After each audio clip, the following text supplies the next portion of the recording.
Assalamualaikum warahmatullahi wabarakatuh. Saya sudah mengangkat tangan 3 kali tadi Bapak Mujid. Perkenalkan, saya Faiz, gitu. Pertanyaan saya, apabila ada pemimpin Muslim yang mohon maaf secara kinerja dia kurang baik, kemudian pemimpin non Muslim secara kinerja sangat baik.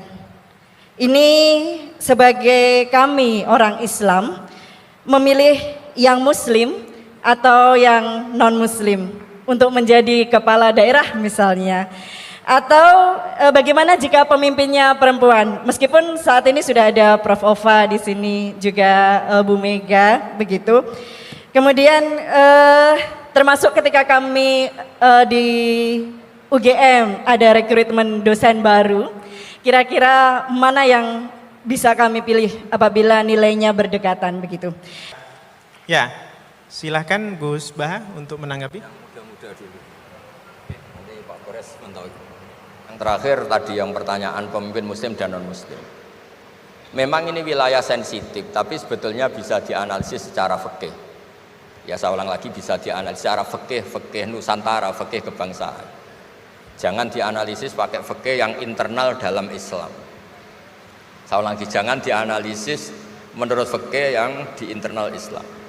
Kita beri contoh umum saja ya. Kita beri contoh umum saja. Dulu Pak Gores pernah mencontohkan kalau non Muslim bisa jadi pilot beneran, padahal dia non. Sama Pak Munjid yang kiai di UGM nggak bisa jadi pilot. Kira-kira milih mana? Tapi itu kan wilayah yang sensitif karena ini di Indonesia itu konteksnya bukan urusan pilot, urusan mewakili kebanyakan Indonesia itu Muslim dan demokrasi itu mencerminkan suara mayoritas. Tapi tidak mungkin juga membiarkan Muslim yang killer, yang pembunuh, yang dulu punya reputasi yang misalnya macam-macam. Jadi hal-hal seperti itu, kata Quran itu jangan berdiskusi sesuatu yang kalau menjadi jelas malah masalah. Karena itu kan seperti pertanyaan gini, Gus saya punya kerabat di Jogja tapi pelit, sama orang lain dermawan, bagus mana?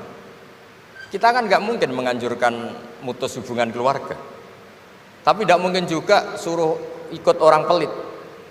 Anda membukan orang fikih, karena kalau yang nggak ahli fikih itu ya gampang saja jawab semaunya. Tapi kalau saya sebagai orang yang nekuni fikih itu bingung. Saya sering ditanya orang juga, Gus saya mau nyalon lurah, ya lurah atau bupati atau apa. Katanya nyuap itu haram Gus. Setelah dipraktekkan nggak bayar, nggak bagi uang, ya nggak jadi betul. Yang menang yang bayar. Terus akhirnya fikihnya tak rubah. Nyuapku yo haram, medit yo haram kata saya.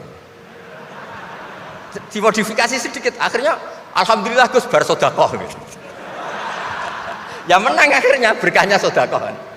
Karena kita sebagai pemimpin atas nama tidak nyuap ya jangan juga jadi orang kikir dong. Atas nama tidak nyuap terus jadi orang kikir, repot kan. Tapi jangan juga bayar yang sampai merubah hukum dari orang yang nggak layak mimpin karena bayar menjadi pemimpin. Ya jangan juga sampai gitu. Ya akhirnya saya bilang nyuap itu haram, medit juga haram. Alhamdulillah barokahnya kombinasi fikih ini. Ya nyuapnya tetap haram tapi rakyat tetap dapat uang gitu. Tapi nanti ketika Anda tidak layak jadi pemimpin itu juga haram karena menjabat sesuatu yang nggak wilayah Anda. Jadi seni-seni ngelola Muslim, non Muslim dan itu tidak bisa dipukul rata. Karena itu wilayah-wilayah yang sensitif, yang butuh detail, yang butuh satu peristiwa spesifik. Saya pernah ditanya, Gus saya ini hidup di Amerika, kalau milih presiden kan sama-sama non Muslim, milih yang siapa? Ya jawab yang akhafu dororon, misalnya ada presiden Amerika yang sangat demokratis misalnya, dia membiarkan Islam berkembang. Sama jenis non Muslim yang Islamfobia, tentu milih yang demokratis. Ada yang dosanya itu membunuh, yang satu dosanya korupsi, ya milih ya korupsi karena membunuh itu lebih ekstrim dibanding korupsi misalnya. Itu ada di aturan fikih. Jika sama-sama pasti salah, milih yang akhafud dororen, yang madorotnya ada begitu apa? Besar. Coba kalau kita punya pemimpin yang hobinya itu bunuh, sama yang hobinya rakus harta misalnya. Itu di fikih jelas dijelaskan, milih yang rakus harta kalau bandingannya itu, karena pembunuhan itu lebih berat secara ukuran dosa. Tapi apapun itu ini bukan pembenaran pada kesalahan, bukan, tapi memang ada aturannya. Apa kalau ada dua dororani, dua bahaya, urtukiba khafuma, kalau ada dua hal yang bahaya dipilih yang paling apa? ringan kalau dalam konteks ya tadi.